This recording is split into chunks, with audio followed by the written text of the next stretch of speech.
Hi, everybody, and welcome back to Introspection from Grief to Growth. I'm your host, Amy Lindner Lesser, and today we're going to talk about something a little bit different in the healing and grief world. You know that it's a pet project of mine to do as much as I can to normalize grief. There are two things that human beings share, and only two that everybody shares. The first one is being born. Can't be here unless we're born. And the second one is death. We all will eventually die. Why, particularly our society, is so afraid to deal with death is beyond me. And it's a relatively new issue because in the 20s and 30s, I'm not sure how much longer after that, it was not uncommon to have a deceased family member laid out after their death in a person's home, the funeral being in the home, for Christians to have a viewing or a wake in the family home. And then all of a sudden, it was like, nope, we're keeping that as far away from us as we can. So I want people to realize that this is life. Life and death go hand in hand. Just like grief and love go hand in hand. They're two sides of the same coin. We don't grieve if there wasn't love or a deep relationship, whatever we call that relationship. And the reason I'm being specific about that is that we can grieve over a relationship that isn't between a human and another human.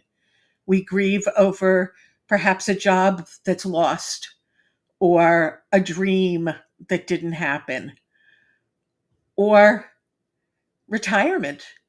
We may plan and plan and plan, but when it becomes a reality and it's not what we thought it was, we grieve over what wasn't. My guest today is a licensed clinical social worker. Yay, social workers.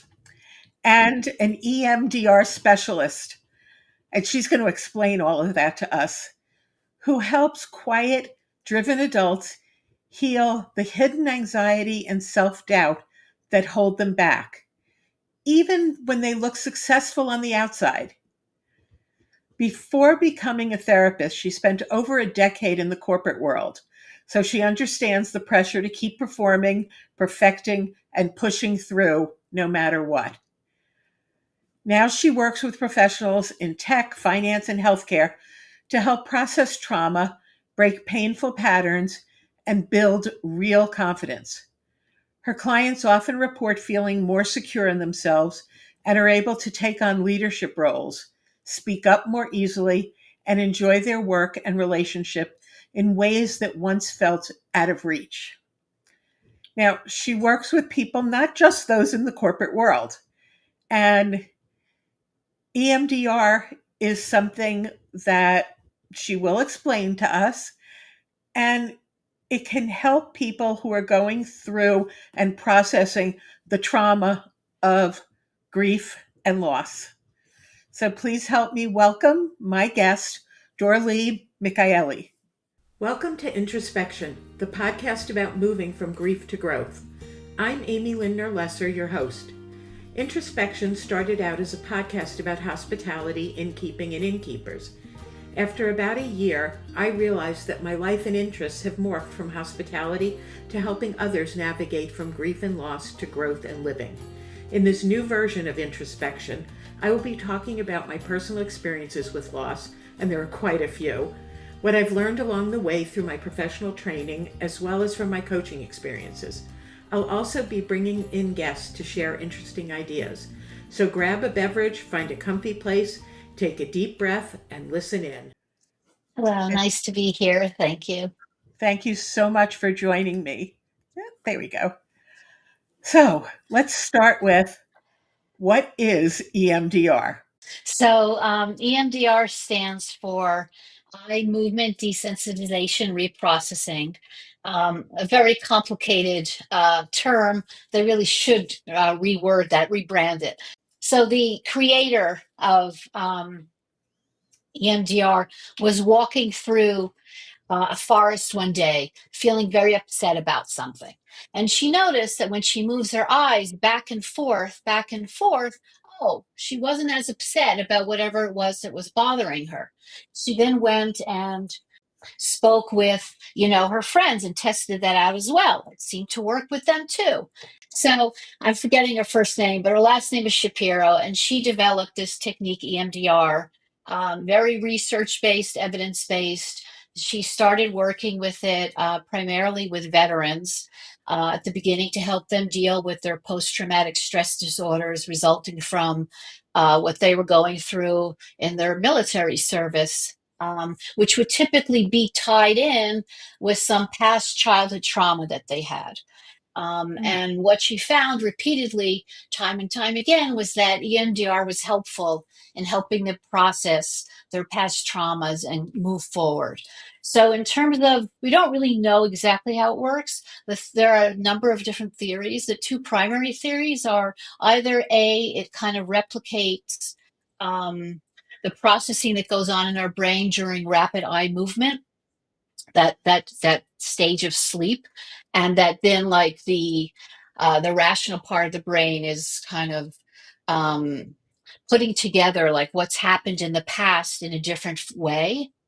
The neuroscience perspective, again, the right and the left side of the brain, but there it's more that when we go through trauma, we get stuck in that emotional part of whatever it was that was really upsetting. And when we are upset about something, typically our rational part of the brain kind of goes offline, and we're just in that moment trying to deal with whatever's happening. EMDR, by doing the bilateral movements, which can be either following the finger back and forth with your eyes, it can be tapping, anything that's an alternating kind of beat. It can be listening to music, alternating beats, brings back the right and left side of the brain kind of at that point of trauma. And so it means that now you have your adult, mature understanding of the world brought down at the same time, meeting when you had that trauma, and so it like releases it, because trauma itself is like ageless, if you will. Like it feels like when something bad happened to you, even as a child, your body feels like it just happened. It doesn't know that like, oh, now it's different and like you're in a different situation. EMDR helps correct that. I don't know, was that helpful? I think so. I mean, it's amazing. I'm finding myself thinking about how our minds believe anything we tell them. Yes. And they also don't know reality from fiction. So Correct. if I say to my brain, I have bright red hair, and I keep saying that to myself, I might walk past a mirror and see myself with bright red hair. So Yes, it's the same thing as not knowing sort of when something happened.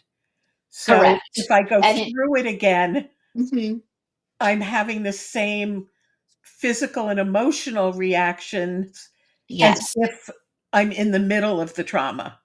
correct, correct. Exactly.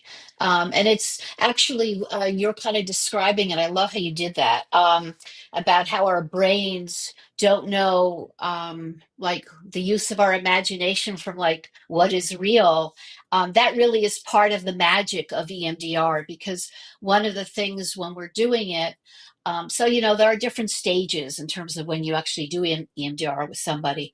But one of the stages, once you're actually in the processing, is if a client is kind of stuck in some sort of loop where they don't see that they could kind of solve a problem in a different way at all. Like just you kind of go around and around, and this can happen because of trauma.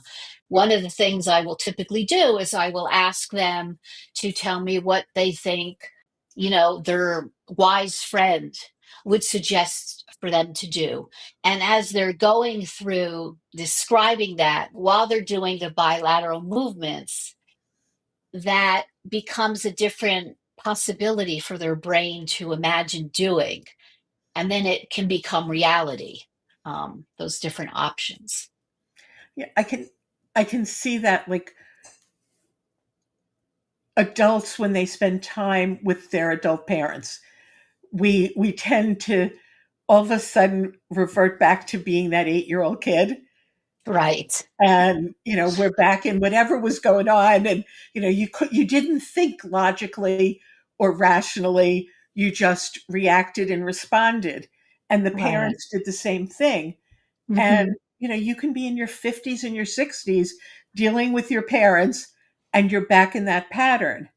Yes. So I could see, now this is a very simplistic kind of idea, because there's hopefully no trauma in that moment, Right. but I could see that I'm not going to get out of that pattern, because I've had 50 some years or 60 years of behaving in a certain way.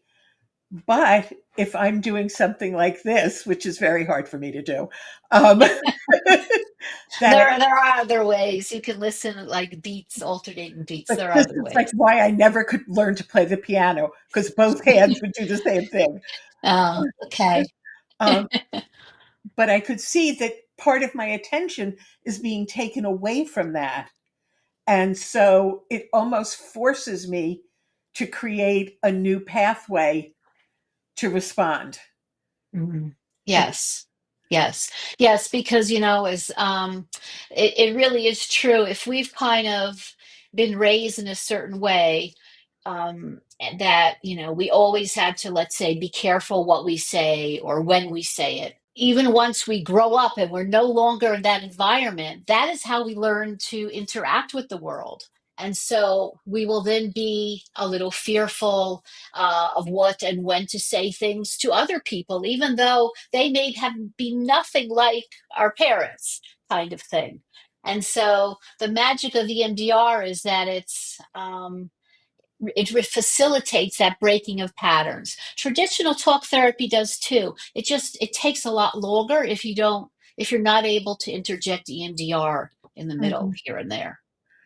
and it takes more conscious behavioral change than using EMDR, which is sort of under the More surface. unconscious. Yes, Yeah, yes, very absolutely. interesting. What are some of the places, or the the instances that EMDR works best? Actually, kind of for the most difficult things. When somebody is stuck, and we can be stuck for so many reasons. I mean, your particular area is grief, for example.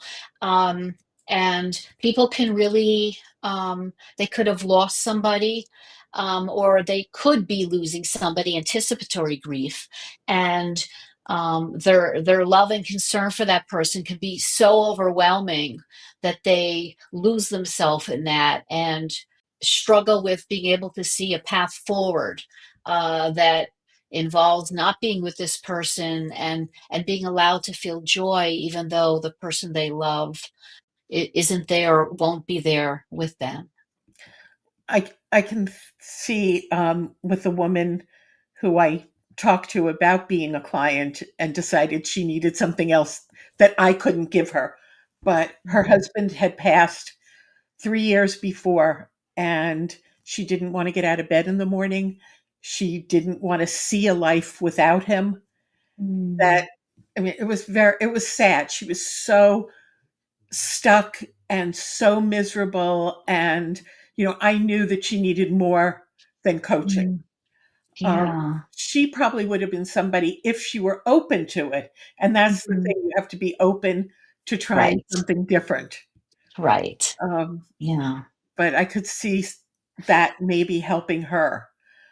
I think so much of like our identity as women also I think makes the loss of a partner, like, not saying that it's not also hard for the men to lose their female partners, but I think there's something in the way we as women's like see ourselves, like our identity is like we create the family, we maintain the family, Um, and a major part of our role is being a caregiver, being there for everyone in the family, regardless of what else we're also juggling. And Except for so, us. We take care of everybody except us. right, We are the last on that list. that's right. And That's so and true. that also makes it harder because I have to take care of everybody else. I have to make sure the kids are okay. Even if the kids are 70, I have to make sure that the pets are okay, the Right. grandchildren, whatever else. And I'm not Yeah. allowed to put that attention into me. Mhm. That self-care is selfish, which Mm. we know is not. No, that It's is what survival. actually helps you essentially nourish yourself and get recharged and have more to give. Exactly. Yeah. But it's hard. Women are definitely socialized that way. I used to think it was more of a religious thing. It's not. It's across societies, especially in the United States. But I think Mm. it's universal almost that Mhm. we are in many cases the stronger sex, and we hold everything on our shoulders. Yeah. So, Yeah. yeah. Life quakes or life transitions and the aftershocks that follow are something we all experience. A life quake can stem from the heartbreaking grief that arises from the loss of a loved one or the disorientation felt when life suddenly shifts due to the loss of a job, relationship, identity, or health challenge. Learning to navigate these transitions with mindfulness, grace, and self-compassion is the key to finding your way back to joy, happiness, and inner peace. Advanced Grief Recovery Method Specialist and Certified Life Transition Coach, Amy Lindner Lesser, MSW, expertly supports clients to navigate their life quakes and transitions with warmth, kindness, and grace. Learning to accept support as you navigate your way through the aftershocks is one of the most powerful gifts you can give yourself. Learn more at introspection.com. That's introspection.com. It is interesting about, we have the people view us as the weaker sex. Well, we're the ones who carry the children, give birth to the children, and yes, hold everybody together. It is very ironic. Yeah. I look at the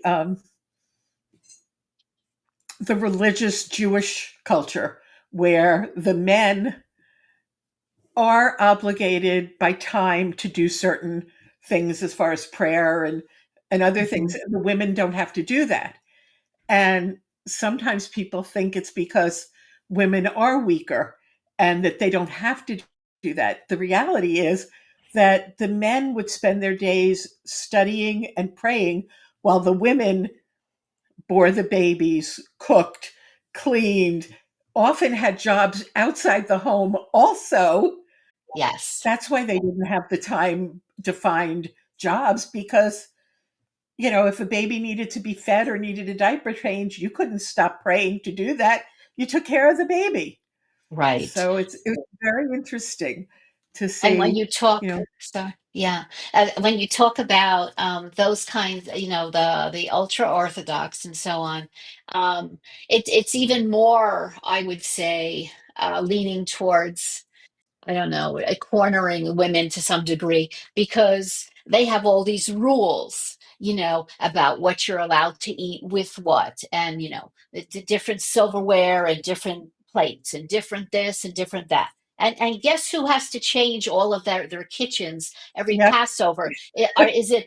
Are the husbands helping? No, but they're the ones who, like the rabbis, who set these rules. It's primarily on the women's shoulders. right. Yeah. I will say that there are a few more modern, even though they are, I wouldn't call them modern Orthodox, but, Hmm. Orthodox families where the husband and the father is more helpful than the ones in the Nice. past. Nice. So it's interesting, and now more and more of them are on TikTok and on Facebook, Mm. even sharing what their Orthodox lives are like. to sort of open the curtain a little, which is Wonderful. fascinating. But Wonderful. I think the first time, I'm going to go back to EMDR, first time I heard about EMDR Mhm.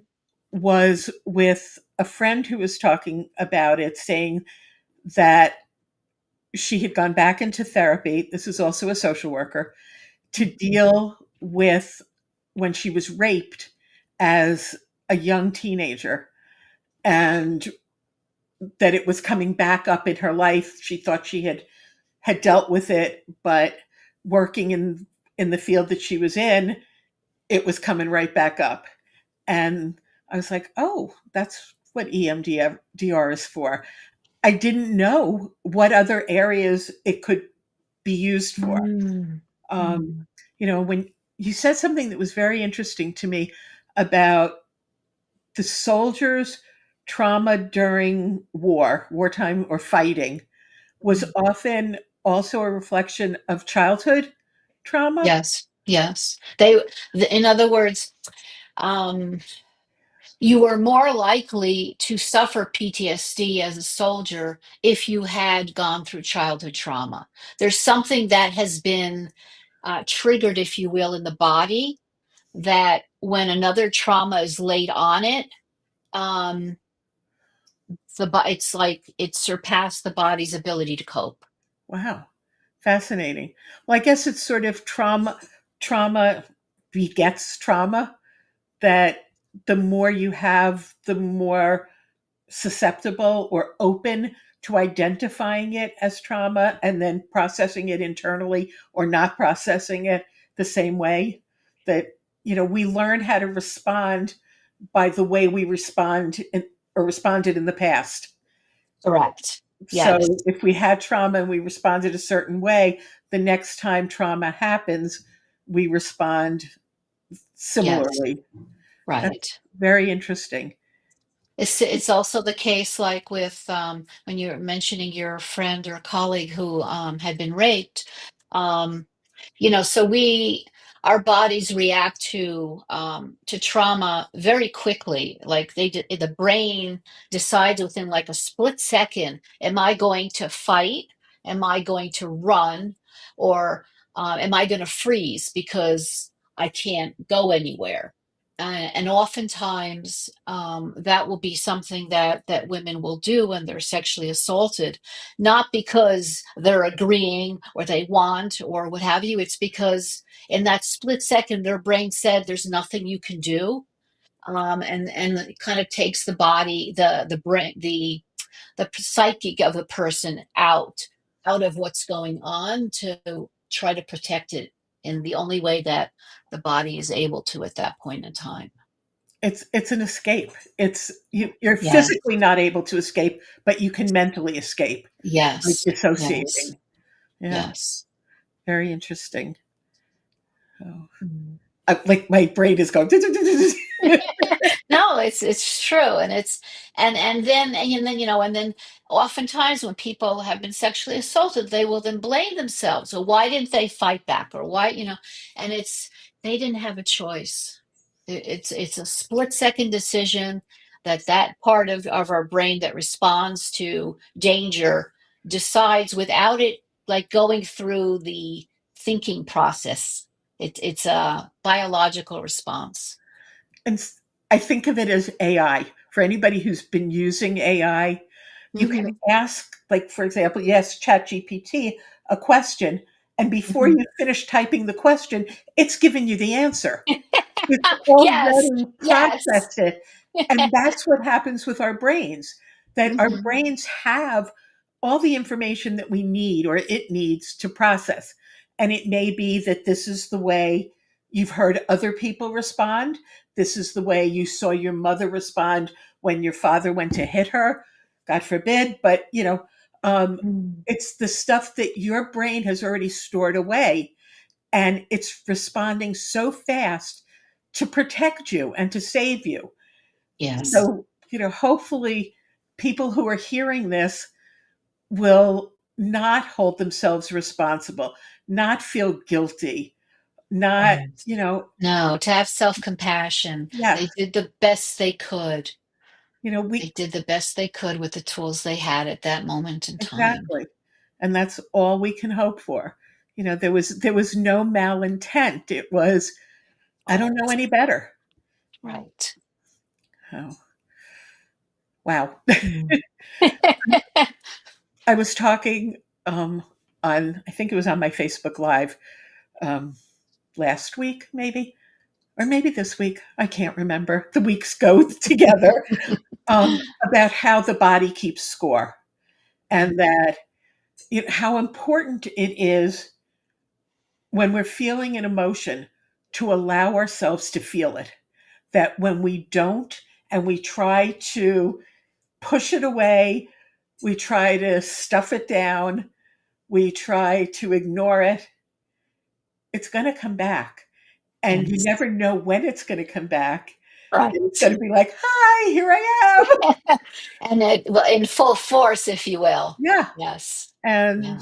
um, it could be in a completely unrelated, as far as our brains see, method. Like I told somebody recently that my husband died in August, and that following January, I had a gallbladder attack and Mm. ended up having to have surgery. What it was I thought I did all my grieving. I grieved anticipatory grief while he was going through his final stages of cancer treatment and cancer. I knew deep down that he wasn't going to make it, that the disease had Mhm. won. And I thought I had resolved myself to the fact that I was going to be a widow at 43 and that this was going to happen. And that was it. He died. I dealt with my daughters as best as I could at the time, and You my were so boys. young. They were 11 and 14 at the time. I Mm. was 2 days before I turned 43, many years ago. um, but Mm. I really thought that I had processed everything. I had had 6 months to go through all of this and, to sort of in my brain to live through becoming a widow, becoming a single or solo entrepreneur, um, and did not process it probably for 5 years. Really? That long? That long because I just put one foot in front of the other. You had to function. It's I almost like you didn't have time to No, grieve. I You had didn't. to wear too many hats. He died, Mm. and like, it was also very weird. We owned an inn, and I looked at the calendar early in the month and saw that we had no guests planned for 3 days this week. And I'm like, that's really weird. It's August. We always have guests in August. That's our busy season. Yeah. And what downloaded to me was that's when Steve's going to die. And Wow. sure enough, and so we had thought we had no guests. And sure enough, we did, because I had forgotten to put them in the book. But my brain was somewhere else. Mm, Um, yeah.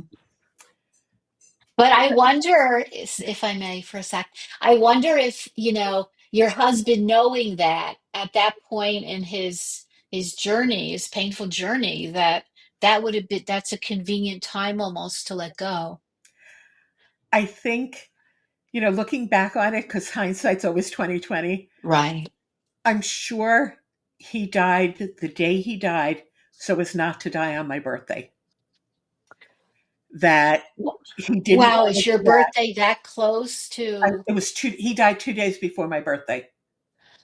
Wow. He died August 10th. My birthday is Mm. August 12th, and yeah, He was thoughtful till the end. he was. Mm. And he died. I don't know if he knew at the time. I can't remember if I had told him or if I told the nurses in the hospital that our daughters were on their way home from camp, that two of the counselors were driving them home so they could be here to say goodbye. Mm. He died before they made it to the house. Mm. And again, he looked awful.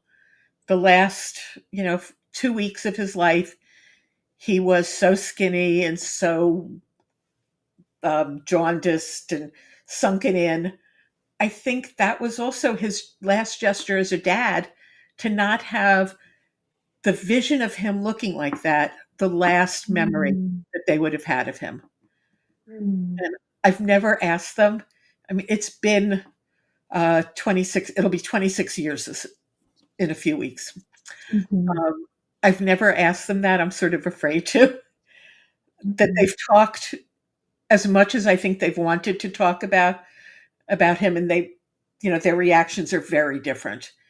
Mhm. But 11 and 14 were very different ages, Right, and their right. relationships with him were very different. But again, Mhm. I thought that his last two real strong acts Mm. of courage and love were that he didn't die on my birthday, and that they didn't have to remember that vision of him. Mm. Mm. Um, Wow, it's very moving. It's it's kind of bringing up for me when my mom died. So we're 2025. So I guess now it's almost 13 years. And and so she lives abroad. And I too, she also died of cancer. In her case, it was colon cancer. Um, and she too, I feel like died, like almost like when she was sure that I had my husband and my kids around me. Not that like I was just visiting her alone. Um, she wanted you to have support. yeah. Mm. And, I know this has nothing to do with the EMDR, but I know, like, in my mother's case, in her mother's case, and even in my husband's case, they all died when the closest person to them was not with them.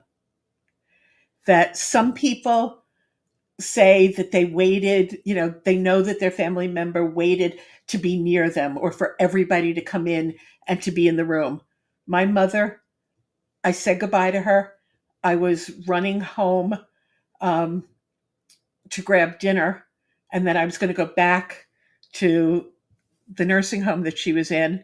And 15 minutes after I left, I had just gotten back to my inn, and I got the call that she had passed. The same thing happened with my grandmother. My mother went home to take a shower to go back to the nursing home where she was.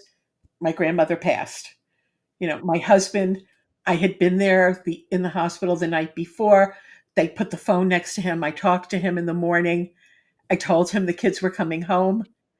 And before they got here, Mm. it passed. So I do believe that we have a lot more control than we think we do, that when Mhm. it's time, it's time. And Yeah. I think Mm. that's what accounts for the fact that many people, like, and I don't remember what the percentage is, wait for it. Like, if there's a special occasion coming up, whether it's a birthday or an anniversary or, a grandchild's wedding, they wait until that special occasion is over before they let go. And I think Mm. it's that they don't want to die on that date. So, Yeah. yeah. That And is pretty amazing, isn't it? for me, which is, it's no secret that I'm Jewish. Um, I chose, which was very against religion and everything else, I chose to celebrate my birthday. 2 days after he died, You did. I had my mother, a very close friend, and my kids and we went out to dinner to celebrate, because I said Steve Mm. would have wanted me to celebrate. Mhm. Oh, And, that's beautiful. you know, and I have my own tradition. I light a yahrzeit candle, which, for those of you who don't know what that Mm. is, it's it's a remembrance candle that's normally lit on the eve before the person's, what I call, death anniversary, the anniversary of their death.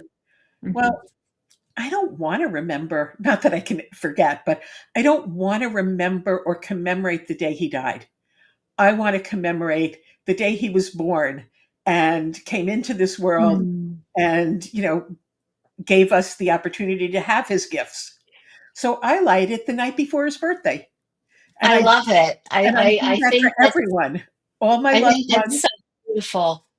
Yeah, I've never gotten a good answer as to why we observe the yahrzeit, That, death of Versa. yeah, that is really interesting. But yeah, I love your perspective on this, and because that's how our loved ones want to be remembered, is how they were with us normally, not Right. what, their last few days when they were, in all likelihood, at their weakest, worst points. Exactly. And Mhm. let's bring this back to EMDR. You can hear my ADD. Um, It's fine.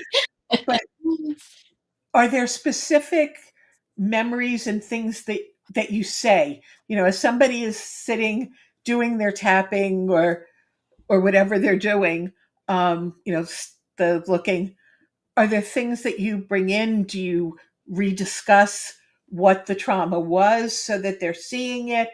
Are you telling a new story or weaving a new story? Like, So it kind of depends. I don't have like a one answer and it applies to every case. I like to kind of describe the process of EMDR and the memories we go through as the client having the remote control, their trauma, the past event that caused them pain, is it's almost like it's on a TV screen, and they have the remote control and they can decide whether they want it to be in color, they want it to be black and white, whether they want it to be really loud, whether they want to mute it. So they have the control over, in a sense, how intense and how much they're going to get into it. Another analogy I like to use is it's as if their trauma is something they're passing, they're looking out their window and they're passing it by really quickly, like in a train. So yes, we do touch what's gone on in the past, but we do it in as quick and as trauma informed a way as possible. I typically, if it's with a client who really has gone through something that feels very triggering for them right now, I would typically do with them what's called a flash technique, um, which is basically a way of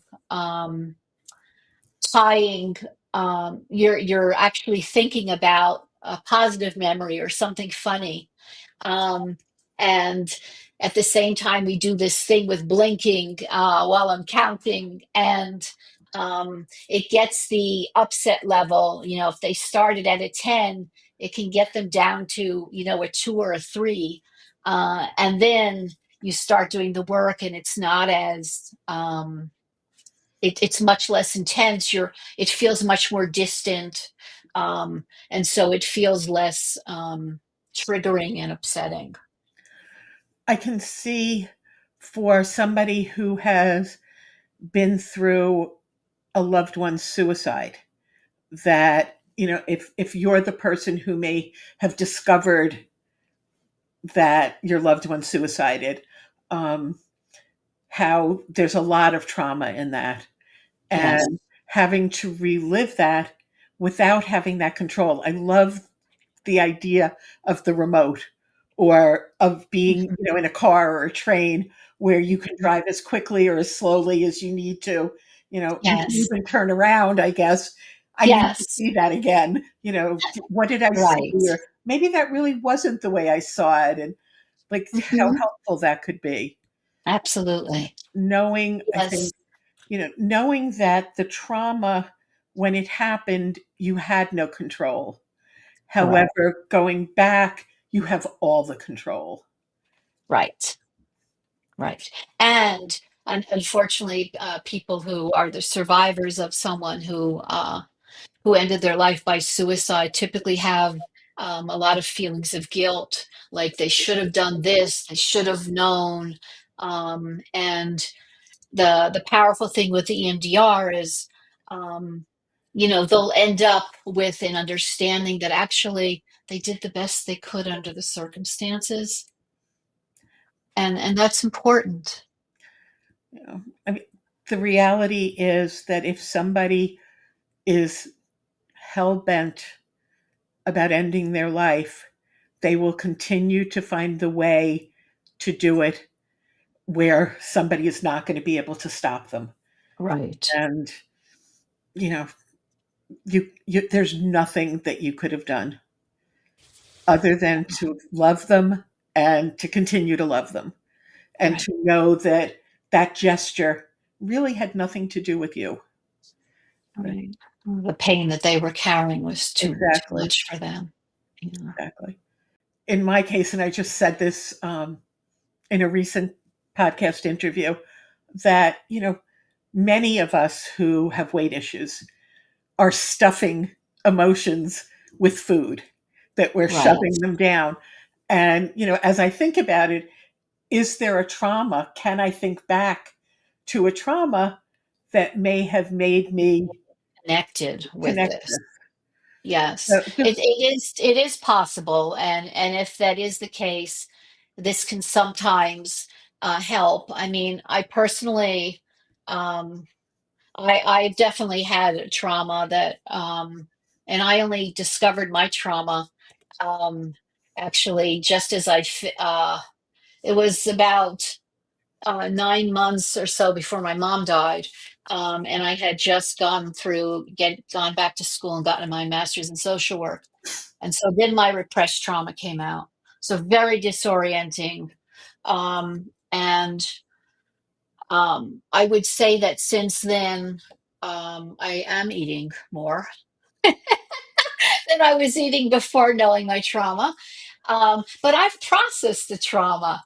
And so I don't feel like it's necessarily a magic cure for that. I didn't just train and get certified in EMDR. I actually went through it as a patient myself before I got the training and the certification. So I've been on both sides of the couch, and I didn't have this problem before the trauma came out, and it. So even though I've processed the trauma, it somehow didn't touch it, or maybe we need to do things sometimes in layers. It's kind of like peeling an onion. Like it may be that like the initial part of my processing that trauma it was such a big thing to acknowledge and admit and deal with, that I couldn't like do every single layer in that EMDR processing. Maybe now, if I were to return to doing EMDR processing, maybe we could go deeper in the onion, so to speak. yeah, I have no idea if that's what mine is. I just thought, could be. But Hmm. you just brought up a very important point, which is it is not like a one step easy cure. So No. it's not like you go into somebody's office and say, do EMDR on me and I'll be okay. Right. I mean, I know it has a little bit of that reputation, but it really is only like, so to speak, magical if somebody had a one-time event that was upsetting and they do not have any like past childhood trauma or other difficult events. And I really think it's kind of impossible to go through life without having experienced some trauma. I'm not talking about the big ones, but like, I mean, so many of us, we're all kind of, I think, most of us walking wounded. Our parents tried their best, but couldn't always be attuned to us or know exactly what we needed. And being misunderstood or not getting what we needed um, it's its own trauma. And so we all are carrying typically something else other than like the one time event, if you will. And, you know, somebody else might not think of what you went through as traumatic. On the other hand, that's how you reacted to it. Right. The really extreme cases are with child abuse and sexual abuse, where the child tells another adult who says, "Oh, it didn't happen," or didn't believe them, and allows it to go on, or "Oh, boys It's will a be double boys." betrayal. It's a double Yes, betrayal. I Yeah. mean, whether the adult or that other person thinks it's trauma, and even in the case like my trauma that I could think of was being at my parents' friend's house with a bunch of their friends and other kids. And the husband took the kids and basically said, just go down and be quiet and play in the basement. which in and of itself is nothing. The basement was fine. But what he did was he locked the door. I freaked, absolutely freaked. I have no idea why. I had never been locked in anything. Maybe it was because my father refused to let anybody close their bedroom doors, even. I had to be part of the family with my door open. But it scared the living daylights out of me. And I remember Mhm. coming up and screaming at the top of the stairs, let me out of here, let me out of here. And my parents sort of laughing it off with everybody else. Mm. Was I hurt? No. Did anything terrible happen? No. However, I think I was maybe 10, it was Mhm. traumatic. They were friends of mine who I was with. I just wanted to be upstairs with the grown-ups if I wanted to be. Right, right. So, the next time I felt unsafe or something like that, I would Mhm. have brought that in. And this would have Mm. been my next Yes, trauma, and, they right. build. So, Absolutely. but I love When you think about that memory now, how upsetting does it feel to you on that scale of 0 to 10, with 0 being completely calm, not upset at all, and 10 being the most upsetting you can imagine? if I think about it as if it were happening now and I was that age, Yeah, it would have been a 10. it would have been a Looking 10. looking back on it as an Mhm, adult, knowing what I know, knowing that it was safe and whatever, mhm. like nothing, a 1 maybe. Uh-huh. Okay, But okay. I can look at it and Yeah. feel that age and remember the panic. Do you find yourself, like, today, struggling with, like, being in, like, closed spaces, if you will, or no? Mm, not really. And I No. hadn't Okay. thought about that incident Uh-huh. since then until Oh, just now. interesting. Yeah. Until just now. Huh. As we were talking, I was trying to think, Mhm. what kind of trauma did I have? Mhm. And as a child, I don't remember anything. That's the worst thing. That doesn't mean that I haven't repressed something or done a Right, really good job of hiding it right, from myself. So, right. needs more Which shadow would work. be which would be a way, again, of protecting yourself. Like, I suspect the reason my repressed trauma didn't come out till it did was because, I wasn't in the mental space to be able to deal with it, Mhm. beforehand. Yeah. There were a lot of, health issues that different family members had, and mental health issues.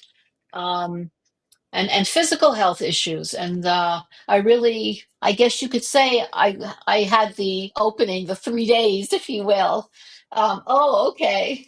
And then Yeah. my unconscious revealed, a combination of a dream, a strange image, EMDR, and doing meditation, and then the subsequent, like, drawing. Yeah. It's amazing how our brains can hold things until it feels that we're ready for it Yeah, most of the time. And then with some people who really do crack, it it happens can. before we're ready. Right. So, wow. Thank you so much. This has been a fascinating discussion, and I want to Mm. open this up for possibilities for our audience. You are licensed to do this work in New York, New Jersey, and Illinois. Yes, yes. So I'm guessing you'll be happy to hear from people who would like to contact you about services, but you probably Absolutely. also have a network of other providers that you could make referrals Refer. to others. Absolutely. Absolutely. Thank you so much for Thank having me. thank you so much, and we're gonna Mm. put the link on the bottom of this of how to reach you Right. if they Thank have you. questions, and Glad to help. my understanding is that you have a gift for our listeners and viewers, and we will put that link in too. Great. Thank you. Thank you Appreciate so it. much, Dorlee. Thank you. If you liked what you heard on this podcast and want to hear more, please follow us and tell your friends. You can also find me on Facebook at Amy Lindner Lesser, Grief to Growth Life Coaching, and on LinkedIn at Amy Lindner Lesser.